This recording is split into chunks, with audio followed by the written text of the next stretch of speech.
Okay, so basically, I'm home alone right now, and I figured instead of jerking off, maybe I could make a video essay. The Little Shop of Horrors movie is, in my opinion, an utter failure. Now don't get me wrong, I like Little Shop of Horrors,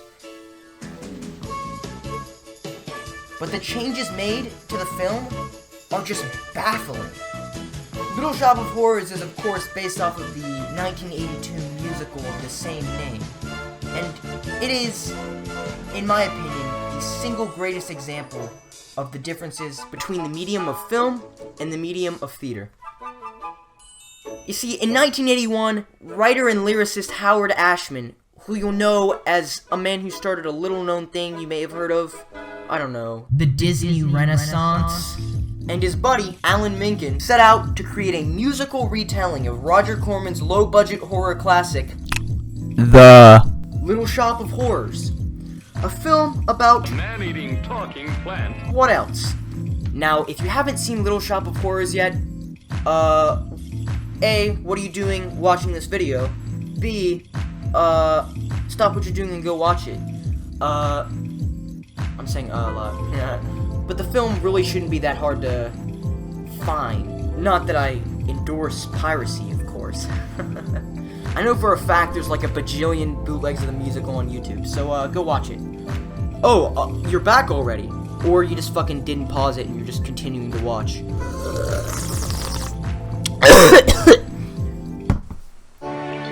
And now, our feature presentation. The show Howard Ashman and Alan Menken would create would come to be known as Little Shop of Horrors and would go on to become one of the most successful off-Broadway musicals of all time, making two men and a singing plant into household names. Now, given the amount of unlikely success the show received, talk of a film adaptation was inevitable, and producer David Geffen, the most famous man you've never heard of, promptly purchased the film rights, and Frank Oz, of the Muppets and Sesame Street fame, was brought on to direct. Now, originally John Landis was the first choice to direct, but he wanted to make the movie in 3D, and if you know anything about 80s 3D, it's that it fucking sucks. I mean, what was this guy on? Coke? Actually, probably indefinitely.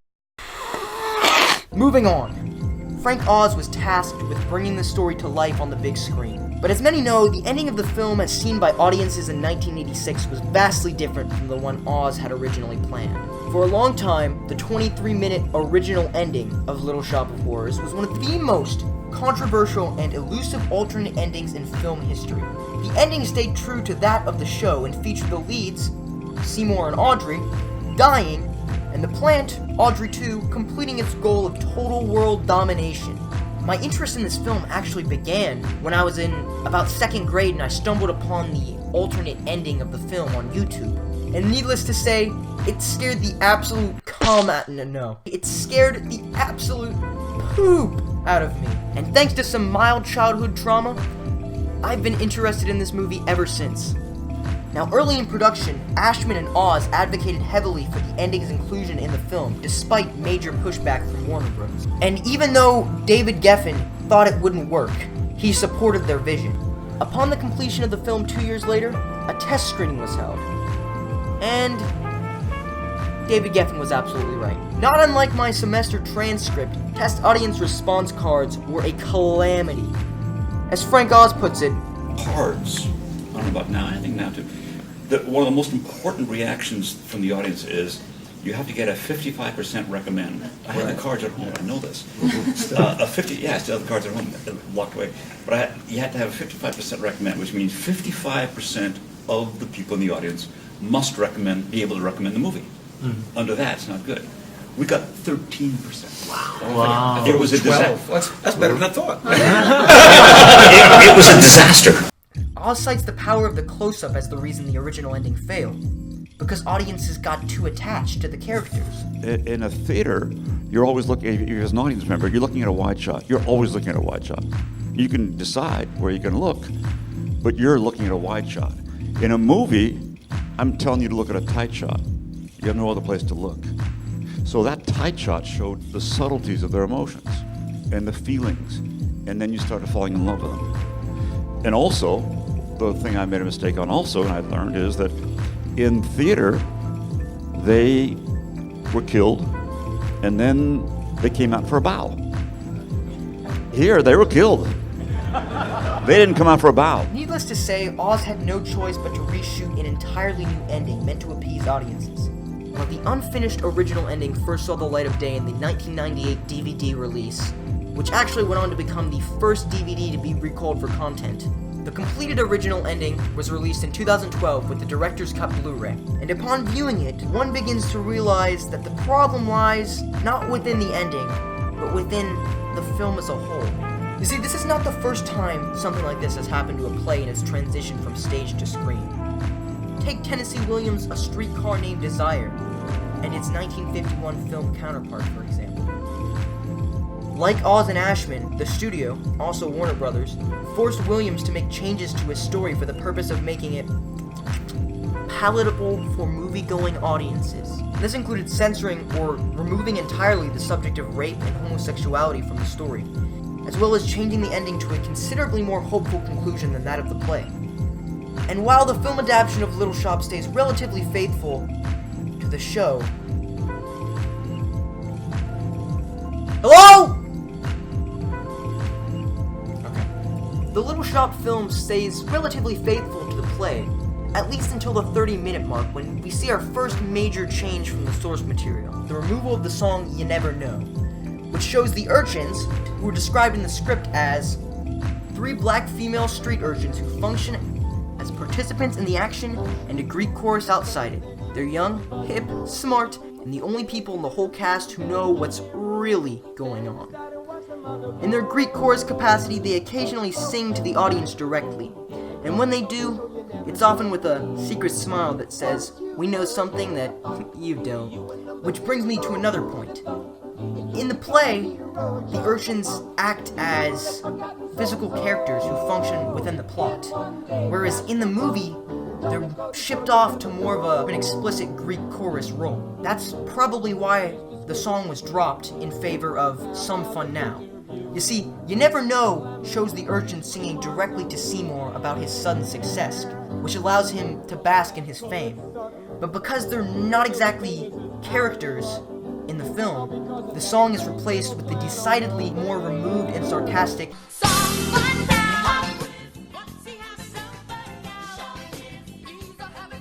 Some Fun Now, intercut with shots of tired-looking Seymour staying up night after night to feed the rapidly growing Audrey to blood, making it clear to the audience that he is not enjoying his situation. The second major song is Mushnick and Son, in which the shop's owner, Mushnick, first name Mr., proposes to adopt Seymour, because without him and his wonderful plant, he'd be broke. The entire adoption subplot is dropped from the film, the absence of which leaves the film with a bit of emptiness, as the audience has no real reason to care about Mushnick as a character. Now, it's long been alleged that Vincent Gardenia outright refused to sing in the film, despite being a renowned opera performer, and thus Oz dropped the song to appease him. Huh? If you were hiring an actor to be in your musical, wouldn't you hire an actor that's willing to sing if you're making a film that's, you know, musical? Anyway, you should probably take that information with a grain of salt, though, because I'm not quite sure where that rumor originated. I just kind of remember hearing it. Another possible explanation is that Howard never cared much for the song or the adoption subplot as a whole. This is one of the reasons a shorter demo version of the song appears on the 1982 original cast recording, in place of the longer licensed version that can be seen in performances today. I just scared myself. That, and it's the most dance-heavy number in the show, and Howard Ashman has famously voiced his distaste for flashy musical numbers. So with Ashman penning the script, it wouldn't be that hard to imagine he made a conscious decision to drop the song. The third and final song cut from the film is Now, a song sung between Orrin and Seymour as Orrin pleads Seymour for help removing his gas mask. The absence of this song fundamentally breaks the film. And as for the reason it was cut, there's no real definitive answer. Oz has expressed that it made Seymour look guilty and thus might distance the audience from his character. But by the end of the play, Seymour is an untrustworthy protagonist, quite literally on the verge of insanity, who allows himself to be eaten by leaping into Audrey II's mouth with a machete in a fit of rage, and basically killing himself.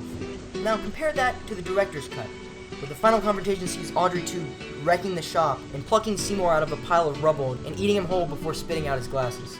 This, above all else, is a perfect example of why the film just missed its mark with audiences. Why, after all this effort to make Seymour seem more likable, should he be powerlessly devoured? After all, Seymour didn't sit by and watch as Oren gassed himself to death. He didn't even realize what was happening until it was too late. And on top of that, Mushnick's death is significantly different. In the show, Seymour tricks Mushnick into getting directly into the plant's mouth, even when he only wanted his conscience to rest easy. And there's no direct threat of Seymour getting arrested either. Whereas in the film, Mushnick tries to blackmail Seymour, and ends up accidentally backing up into the plant's mouth in the process. Hell, Seymour even tries to warn him. Why should the good guy Seymour get unwillingly eaten alive in the film, while the bad guy Seymour jumps into the plant's mouth with his own free will in the play? Perhaps the newly uncovered work print cut of the film, which recently leaked onto the internet a couple years back, could yield some answers to our questions. The first time you watch the work print, it's almost like you're seeing a whole other movie. It changes the tone of the film completely to a dark horror comedy akin to the likes of Reanimator or Return of the Living Dead, as opposed to the lavish, technicolored Singing in the Rain-esque musical it ended up being. So what happened?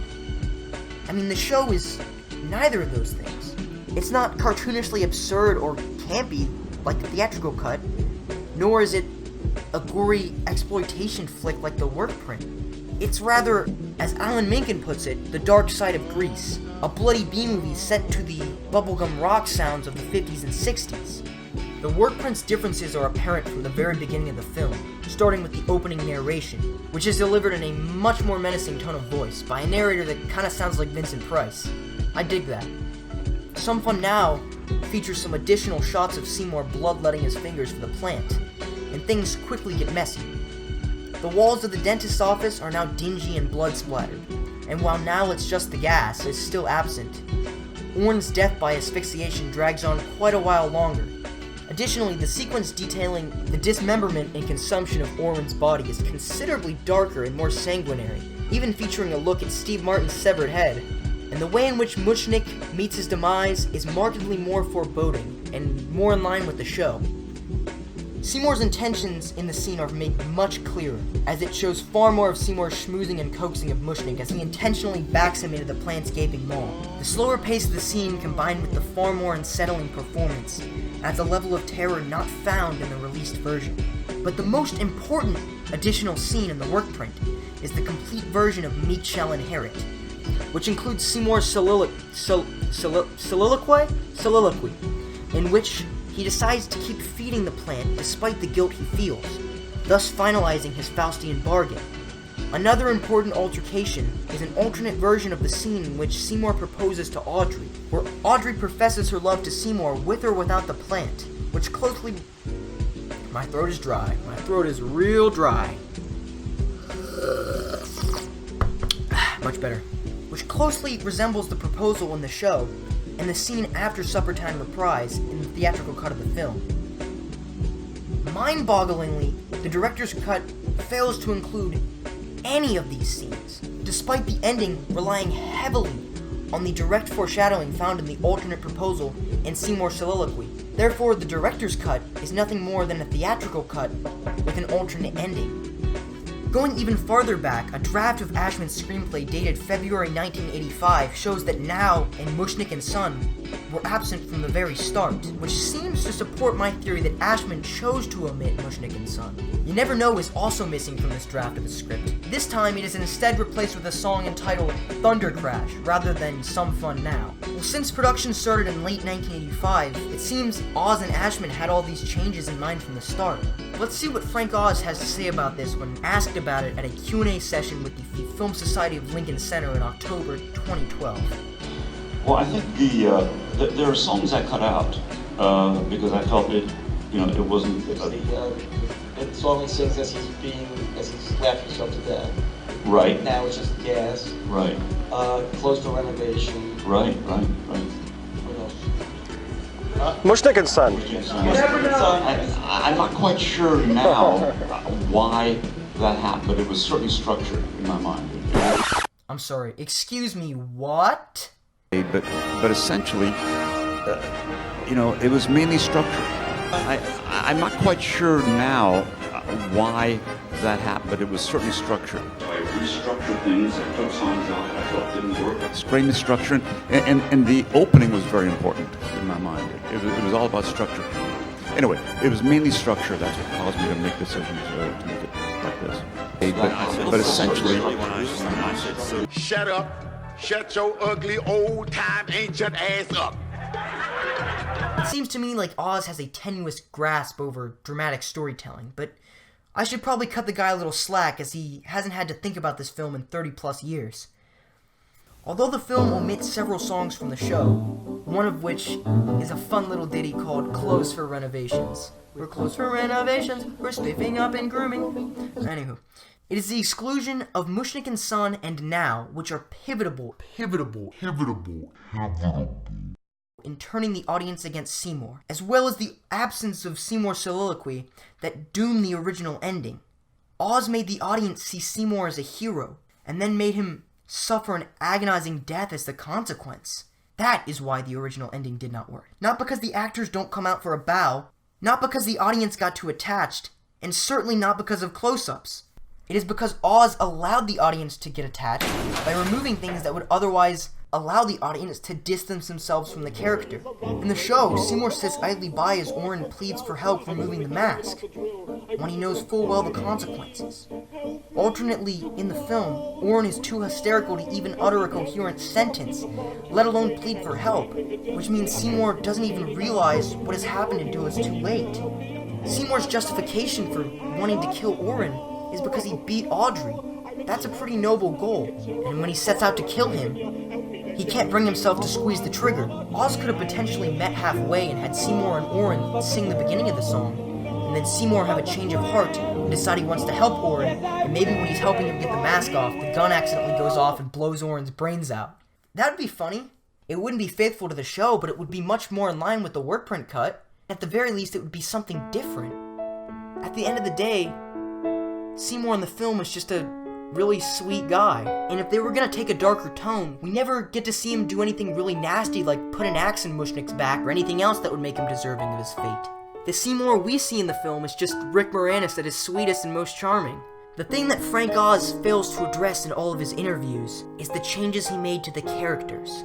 You can shoot a film however you want, but in the end, it will always be the characters in a story and how the actors portray them which makes or breaks an audience's attachment. Had Oz just recreated the show beat by beat, the test audience reaction would not have been negative, because if that were the case, the show would have been a failure as well. Oz could have done nothing more than film a performance of the show in a cinematic way, close-ups and all, and the original ending would have succeeded because the show and its songs are systematically written to prevent the viewer from getting too attached to its characters. The show keeps them just silly and just distant enough that they don't feel like real people with real emotions. However, what Oz did was rip out all of these songs and force the audience directly into the characters' faces, consequently giving viewers every reason to love them. This is what makes it all the more painful to watch as a single tear rolls down Audrey's cheek as she sings Somewhere That's Green reprise and dies in Seymour's arms. Or the agonizing close-ups of Seymour's horrified face as he is slowly dragged into Audrey 2's mouth and eaten alive. At the end of the day, Little Shop of Horrors is a half-decent movie that just failed to resonate with audiences on account of its cookie-cutter Hollywood happy ending. The original ending seemed horribly out of place, but at least it would have resonated with audiences, it would have stuck with you. But it didn't have to be that way. Had they just left in the things that made the show so successful in the first place, the film would have been just as good. Little Shop of Horrors is honestly one movie that I'd be excited to see remade, and I'd be happy with any changes they made, really.